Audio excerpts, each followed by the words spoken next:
Tata, Dio e do Espírito Santo. Amém. Graça e paz em nosso Jesus Cristo, amor de Deus e comunhão do Espírito Santo seja sempre convosco. E com o Espírito.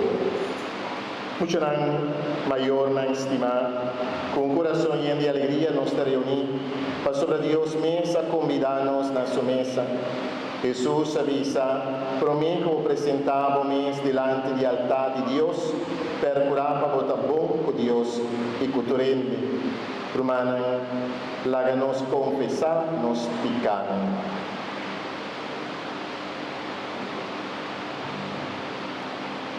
Mas tu, me dá confessar na Deus Todo-Poderoso e delante de tua presente, com minha peca mancha tanto.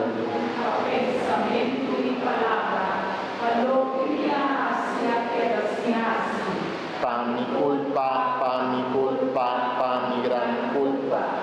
Pesei te roga la Virgen María, tu ángel santo, y vos mi hermana, direza panina, Señor nuestro. Mara Dios Todopoderoso, muéstranos su misericordia, perdonarnos pecados y líbranos la vida eterna. Amém. Nossa carta nos capítulo de perdão